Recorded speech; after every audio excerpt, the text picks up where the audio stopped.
Hi guys, welcome to another weekly reading vlog. So today is Tuesday and I did actually film an introduction to this vlog yesterday, but I can't for the life of me find the footage. I must have accidentally deleted it, which is such a shame because I unboxed Heartstopper Volume 4 and my Illumicrate box in that footage. So I'm kind of hoping that it's going to show up at some point, like it's on a memory card that like I've misplaced, but I don't think so. So I'm going to start the vlog fresh today. I'm just going to forget all about it because it was stressful, but it's not the end of the world. Yeah, so yesterday I received my signed copy of Heartstopper Volume 4, which I think I'm going to read this week. I might even read it today, depending on how much time I have to do other things. I'm actually pretty hooked on a book already. We will see, but I will probably be reading it in this vlog because I'm so excited for this book. So obviously this is the fourth installment in the Heartstopper series. I read the other books in the summer, so it's been a while. I was contemplating rereading those three books, but I don't know if I can like be bothered to wait to read this one. I kind of just want to go straight for this one, to be honest. But yeah, this is so exciting because Alice Oseman actually signed it and she did a little doodle of Charlie, and oh my god guys, I'm obsessed. I'm so glad I got Charlie because he is honestly like, come on, he's the cutest, and she even drew in his little dimples. So yeah, this is just so special. And yeah, I'm so glad I finally got it because it was a bit confusing. There was a bit of a mess up with the order, but I finally have it and I can't wait to read it. Okay, so the book that I'm currently reading is The Hunting Party by Lucy Foley. So yeah, on my way to work, I picked up this book from the library. I'm reading this for Jamie's Twitch subscribers book club and I am now on page 101. I feel like it's a very fast-paced read. I've been reading it on my way to work on the train, which was so nice because it actually starts on a train, so that was like a nice little coincidence. This is already so interesting. Like I don't read that many thrillers. I honestly can't remember like a lot of the thrillers that I've read, but yeah, I am very new to thrillers basically, and this one actually does seem like a good place to start because it's reminding me very much of Agatha Christie's And Then There Were None. There's a group of friends, so they're staying at this like really fancy lodge in like the wilderness in Scotland, I think not far from where I've actually got relatives. So it is honestly like, I know it's a thriller and it's scary, but it's making me want to go back to Scotland so bad. It's basically about a group of friends who spend New Year's together every single year, and they're like college friends, but the person that's actually organised this year's like gathering is relatively new to the group. She's been in the group for like 3 years because she got into a relationship with one of the men in the group. The others are all friends from college days when they were at Oxford, and some of them before that even. So they're a very interesting group. This book is just full of unlikable characters. I think the only character that I actually seem to be liking at the moment is Beau. So I'm over 100 pages in and I've kind of just about got to grips with like who everyone is. There is this interesting list on the back and it says the beautiful one, the golden couple, the volatile one, the new parents, the quiet one, the city boy, the outsider, the victim. So I don't know if I am supposed to know who is who so far. A few of them are obvious, but I'm not quite sure. A couple of the characters are kind of like blending in together, like especially the men. I'm kind of confused by who's who in terms of the men, apart from like who they're with. So yeah, at the moment I am the tiniest bit confused because obviously it's like a big group of characters. We are getting a different perspective in each chapter and also a different timeline. So there's the timeline that happens after the murder, and then we don't know who's been murdered though. And then there's the timeline leading up to the murder as well when they arrive. So it is very interesting at the moment. It is gripping me. I just love the setting. I love that we've got like a group of really interesting characters. But yeah, I am definitely enjoying this. I think I'm just like trying to push past like my confusion and trying to like keep tabs on everybody. So yeah, my plan is literally just to get through more of this today. I've literally just been reading it all morning. This is honestly the sort of book that I could read in a day, I think, because it's just intriguing and I just want to know what happens. So yeah, I want to get to the murder actually. Okay, and one last thing before I go, I just received a really amazing arc that I have been anticipating. It's by one of my favourite authors, and the publisher actually kindly sent it to me, and that is The Death of Jane Lawrence by Caitlin Starling, the author of The Luminous Dead. I think she's also written one other book, called Yellow Jasmine, which I'm definitely going to be reading as well. But yeah, I'm just so excited for this, and I did unbox this on camera, so I'm going to put that clip in now. Hi guys, it's me from the past, and I'm about to unbox something really exciting. So I don't know how much future me has told you already. Like, this has only happened to me once before, so I'm so incredibly excited, and I feel so lucky to have received this. I thought I'd unbox it on camera for you guys. At the moment I'm filming my ACOTAR reading vlog, and this just seems so random to put that in here, so I thought I would show you in this vlog instead. This came all the way from the US, so it came actually really quick. I'm so excited for this. Okay, let's go for it. Oh my god. Oh my god. Whoa. I can't believe that I'm holding this right now. So Caitlin Starling wrote The Luminous Dead, which is one of my all-time favourite books. I gave it 5 out of 5 stars, and it was a horror kind of thriller sci-fi, and still one of my favourite books. I listened to it on audiobook, but since I read it, I've been looking for a physical copy of the book, and I just haven't found it in any UK bookstores, so I'm gonna have to order that one online because I desperately want to read that physically. So when I saw that Caitlin Starling had written another book, I had to request a copy, and yep, they sent it to me. This is the advanced reader copy, so I can't wait to see what the final version looks like as well. But this cover is absolutely stunning. Like, how cool is that? I mean, it's really creepy, but incredible. So this is a gothic horror, I believe. Practical, unassuming Jane Shoringfield has done the calculations and decided that the most secure path forward is this: a husband in a marriage of convenience who will allow her to remain independent and occupied with meaningful work.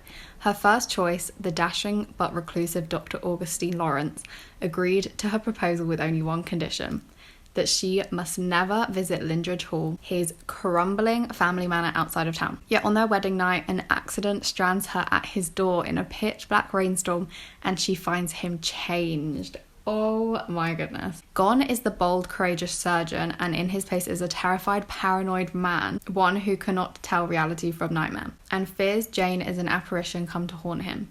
By morning, Augustine is himself again, but Jane knows something is deeply wrong at Lindridge Hall, and with the man she has so hastily bound her safety to. Set in a dark mirror version of post-war England, Starling crafts a new kind of gothic horror from the bones of the beloved canon.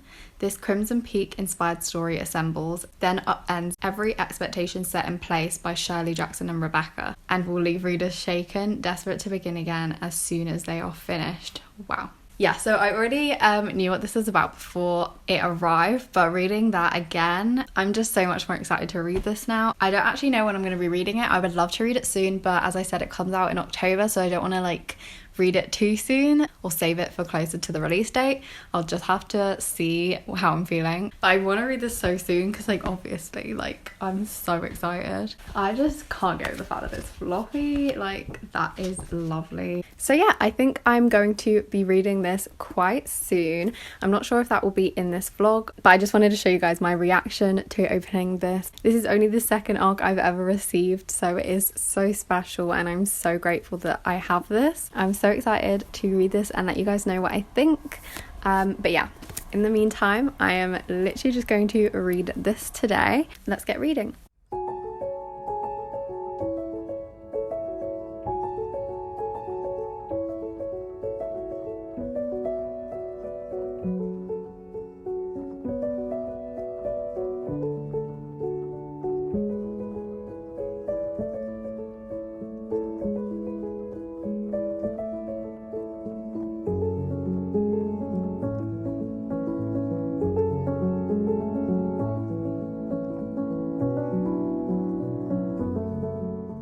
Hi guys, it's the next day. Sorry about the weird lighting and camera angle. I'm literally just doing my hair, and I thought I would take this opportunity to check in with you guys. I'm on page 232, and yeah, I've got some more thoughts. So I am still enjoying it. I read so much since talking to you guys yesterday. Like, I just basically read it on and off all day, and yeah, I'm really enjoying it still. I think though that I might have guessed some of the plot. Basically, the person still hasn't died yet, and I'm kind of like assuming it's one person, but like I could be wrong. I'm kind of like just want to see how they die. Not that I'm getting bored, but like I want to know. But like I do think I was warned that everything kind of like kicks off more towards the end in this book. So I just want to get to the actual murder. So Lucy Foley's written different characters, like perspectives in like different ways. So one of the characters is written in first person, like, or most of the characters are written in first person, and then one random character is written in third person. I don't really get it. And then also another character, which like I don't know if this is like a giveaway to who the murderer might be, like it's my suspicion, but another character it's written from like first person, but they're actually talking to the reader. I just feel like that's a bit sus. I don't know why. So yeah, I don't know how to feel about this book yet. I think I will be making my kind of final decision on it once the murder happens and once like we find out who did it, because like that will tell me like how satisfying it was, if I was right or wrong. I don't know if I'd necessarily like mark it down if I was right and I like guessed the answer, because if I enjoy it, I still enjoy it even if I like guessed it early on. But yeah, I've still got like quite a bit to go, but I think I'm gonna try and read more of this later.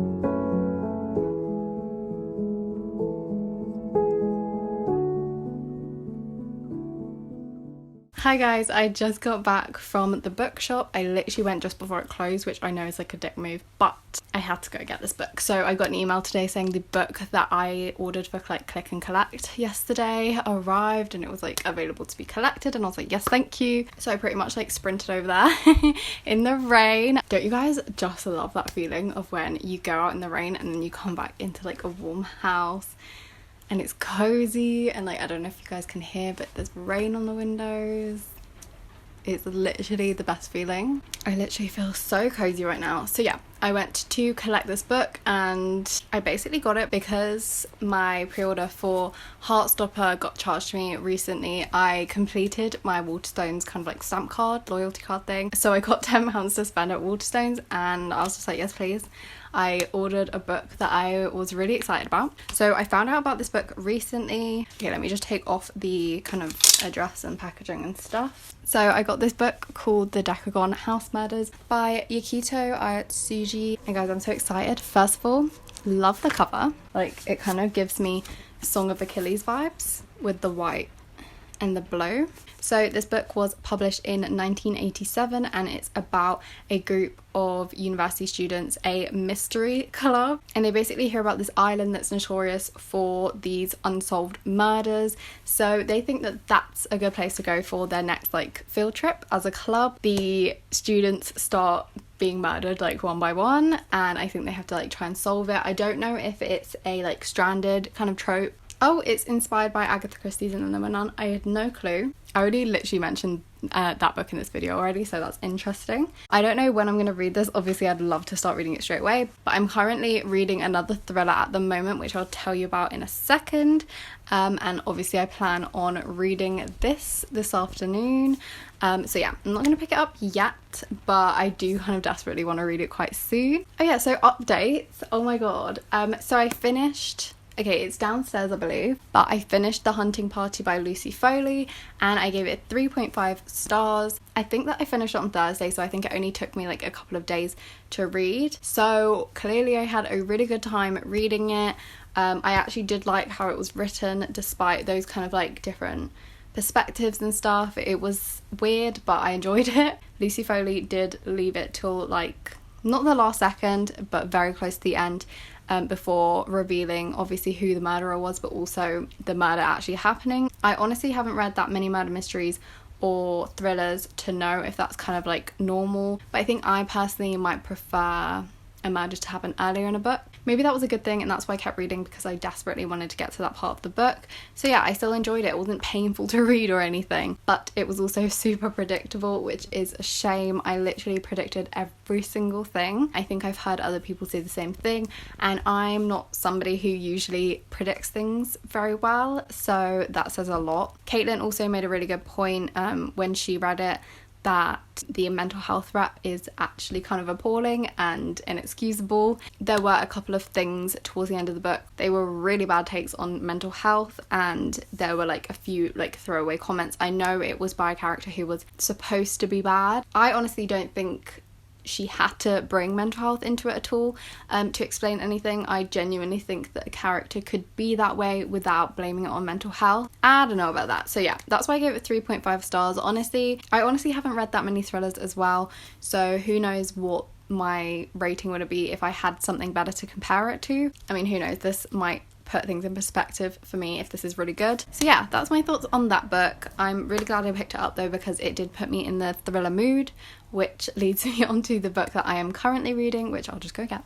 Okay, so at the moment I am reading Those People by Louise Candlish, which you might know of if you watched my recent haul video. This is another thriller, and it's set in suburban, kind of like outskirts of South London. This is basically about a perfect suburban street in England. It follows all of the residents who live there, and then this new couple, Darren and Jodie, who move in and cause a lot of havoc. They're kind of like nightmare neighbours, to be honest. They are very loud, they are kind of rude, they're not very warm, they're just not very like mindful of the people around them, which obviously rubs up these people the wrong way. But on the other hand, the people that already live in this street are their own type of horrendous. They are so judgmental, they're classist, they're just like awful people. Like everybody in this book, like the last book that I was reading, are unlikable. So I'm on chapter 7, which is page 87. I picked this up literally the day after I finished The Hunting Party, and I've been reading it on the way to work, so I haven't got through a lot of it. I did read some this morning with Jodie. I am kind of enjoying this. I'm not hooked on this to the same degree as I was hooked on The Hunting Party by this point, but who knows, it might pick up. So yeah, I don't have that many thoughts on this so far, but I will let you know if I read any of this before tonight. I think I'm going to wrap up this vlog this evening, but before I do, I think I want to spend the next like hour or two, I don't know, honestly can't remember how long it takes to read one of these, but I'm going to spend the next however long reading this. I'm going to grab myself a snack and some tea, and I'm going to read this. Let's go.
Okay, already the whole like telling somebody you love them first thing, like the anxiety about that is so relatable, and I love this already. Oh my god. I think it was summer when I read the last volume, so yeah, I'm just so happy to be reading this again.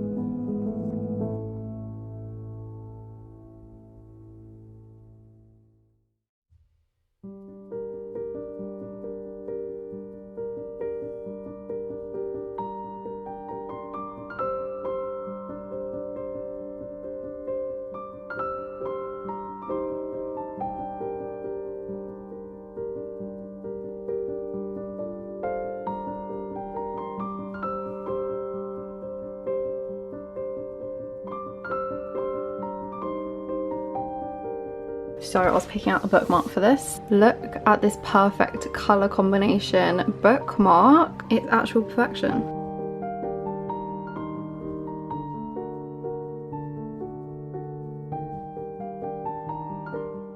Okay, so I've literally just been reading Heartstopper and I've gotten basically almost to the end of the book. I think this is my favourite one so far, like just the way that Alice Oseman has dealt with mental health and like it's so funny because obviously earlier in the vlog I was talking about a book dealing with mental health in a bad way, and this is like the complete opposite of that. There's literally like parts in this book where actual proper information is in there about mental health and like how you can help people. It's really informative, but also like we're still following Nick and Charlie, so it's just like really personal as well. But unfortunately I'm actually relating to a lot of what's going on. A lot happened a few years ago that literally is like weirdly the exact same. I mean, not that weirdly because I feel like it happens to a lot of people, but just very close to what happens in this book, in this volume. And yeah, it's just like I really appreciate how it's been done. I was literally not expecting that from this volume. I had no clue it was gonna like take this turn and go down this route. Obviously we got a bit of a hint of it from the last volume, but this is just, yeah, I don't know, I just feel like this book is so special to me. It's like brought up a lot of emotions from the past, but not in the worst way. I feel like this looks at like mental health struggles in a realistic way, but also like in a positive way, like hopeful, if that makes sense. Like you can help people and you can get them the help they need. I just wanted to pop in here and like share my thoughts with you guys before I finish it. And yeah, I'm really enjoying it. Obviously it's gone way too fast like always. Oh, I can hear the birds, that's so cute. It's actually just after 7 now, so I think I'm gonna finish reading this and then go have dinner.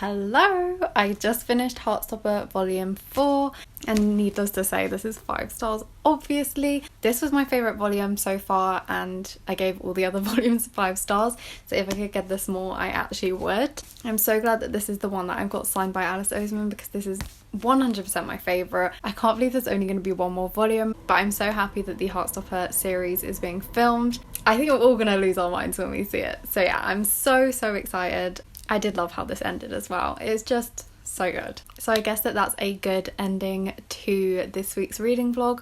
I'm sorry that it was like a bit of a weird one. Like I had like a break of a few days in the middle. It's literally just because I had 3 days working in a row and I was so tired. I just didn't feel like filming that much. I really enjoyed myself. I feel like I read some really good books this week. Obviously in the next reading vlog I'll update you on my thoughts on those people. Oh yeah, the next vlog will be out on Friday and that will be my Akamath spoilery reading vlog. And then on Friday itself, Friday/Saturday, me and my friends are going to be doing a 24-hour readathon. I'm hoping to read so many good books. Obviously I'll be vlogging that as well, so a lot of vlogs coming up. But yeah, I think that's all from me for this video. I really hope that you guys enjoyed it. I hope that you have a lovely week and I'll see you in my next one.